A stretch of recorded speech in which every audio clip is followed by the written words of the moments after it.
What's up, everybody? Marcus here. Today we're taking some old logs that fell down on my property about a year ago, and we're going to turn them into some useful lumber for some woodworking projects in about a year from now. So saddle on up and let's see what's going. First, you start by making a flat cut with a chainsaw. I am just an absolute expert on this, obviously. Look how well we're doing so far. Then you want to plane that surface nice and flat, or as flat as possible. If you have winding sticks, awesome, you can be a professional. If not, you can be like me and just kind of wing it, and that feels pretty good. So we'll take that board inside and we'll get ready for the next steps. Look at me being a beast. Alright, let's go. First thing you want to do, measure and cut yourself a piece of 1/2-inch plywood, and this is going to be the fence that you're going to ride along the bandsaw. You'll see that in a moment. We got some Cloverfield action going on here. Forgive the shaky camera. And then what you want to do is really sink those screws in. See how I'm doing that? As far in as you possibly can, and I'll show you, and you'll see why later. All right, now like I said, you run that along the bandsaw fence that I've made out of a piece of wood there, and you want to push, and you can see how easy this is. You know, you really just you push, and you make sure you make your measurements right, because like me, apparently I can't use a tape measure, so you got to come back and make sure everything's devoid of those bearings there. And I'll miss the chisel a few times here. Nice, man. You're doing a great job. Keep it up. Free firewood lumber right here. All right. Now you can continue on your first cut. And what you're trying to do here is making a 90-degree surface that is actually going to ride on the bed of the bandsaw afterwards. Look at that, man. It's like watching paint dry. This is a really fun process. All right, we got our first cut done there. So that's going to be the face that rides on the bed. First, we got to remove that plywood, though. So flip your board back over, grab your saw, and see, like I said earlier, the aforementioned, you really want to set those screws so when you go to take them out, both of the heads snap off, just like that.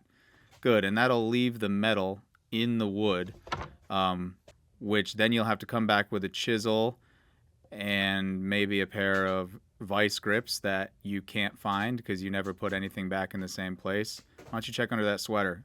Nope. All right, cool. There it is. We found them eventually. So you keep trying, then you got to drill out around it, and then, oh, you snap what you had exposed from there, and then you just say screw it, and you get, you rage, and then you decide that those screws aren't long enough, and your blade's not going to hit it through the next pass. But then, of course, you'll be wrong. And right here, they will hit the screw, and then you'll ruin a $50 blade. So now your free firewood lumber is now a $50 stack of lumber. Here's me inspecting the blade. So I've replaced the blade now, and because I've raged so hard, I've decided I'm just going to cut up some stickers, which you are going to need later in this process. So cut up your stickers about 1 inch. And this will use to separate your boards when it's time to air dry them. Make sure you get the tension. And here we're back. And this is at 2,000 speed, I want you to know. See, this is the actual speed of how this goes. So this is a lot of fun and takes no time at all, really. And you'll see I'm almost done this first cut. There we go.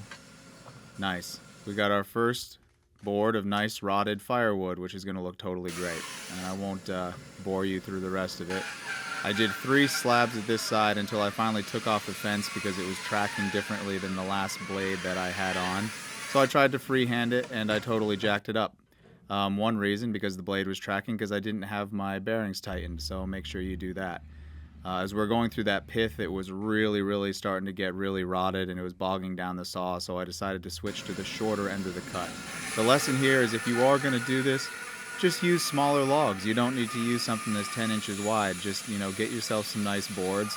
The good thing about cutting it this way is now I'm getting some quarter sawn pieces, which is actually going to be really nice. And it makes makes cutting this a whole lot easier. So I highly recommend doing some smaller logs on your first try with this when you want to get your free firewood. So we've made all of the cuts, and then you want to sticker them up nice. So you want to use the stickers you cut from any off cuts, at least like 1/2-inch plywood, something. All it really needs to be is even. You need to make sure that there's even air gaps around all pieces of the wood and try to stack them back up in order, which you see we did here. And there you go. Look at all that. I got some beautiful wood. Now, so you can really impress your buddies when you come over and show them, they come over and show them what they did. Make little saw curve cuts for the wire that's going to hold this stack together. See, the wire fits in there nicely. And yeah, you play a really fun game where you have to go back and forth tightening this. It's like some kind of like Cirque du Soleil balancing act to get all that wire tightened up equally on either side. Totally easy though, no problem. You won't get really frustrated. And then you take your screwdriver here, which is obviously the tool for this, and you really tighten that down. And then to show you're a true professional, you write the date on there. So a year from now, or 1 inch per thickness, per 1 year per 1 inch of thickness is how long you want to dry this. Every once in a while, every couple of months, you're going to have to continue to tighten this down as the wood shrinks when it dries. Then you want to seal the end grain. You take that exterior stain or the exterior paint and you paint it on this questionable looking stuff here. I'll let you make your own assumptions. And really, you really need to focus on this, all right? It's like you're painting the Sistine Chapel here. You really want to, yeah, look at that. That's beautiful. You want to make sure you're really taking attention to detail. And then you want it outside to dry for at least a year under cover. You don't want to do this inside. You actually want to make this dry as slow as possible. And there you go. We have a whole bunch of free wood that we'll have in 1 year from Firewood. But before you go, I'm going to show you one more method that I found to be way more satisfying and fun for cutting yourself. So if you have something bigger, obviously this wouldn't fit in my bandsaw. Just take your chainsaw and wing it, you know? Like just, there's people out there carving bears and eagles and phoenixes out of firewood with chainsaws. So hopefully we should be able to just cut a straight line. There you go. So you have your first cut. Look how pretty that is. Give yourself about 1 inch, draw yourself a line all the way down with the chainsaw, and then just part off boards. And you know what? This is so much easier. If you don't have a sawmill, then using the bandsaw, I highly recommend this option. And then again, really attention to detail, paint yourself, all the end grain, seal that up, and then set that aside to dry for a year. And then you'll have some really great rotted wood in 1 year for your woodworking projects. Obviously, that's going to need planing and jointing afterwards, but so much easier than the bandsaw. All right, well, that was fun. Bye.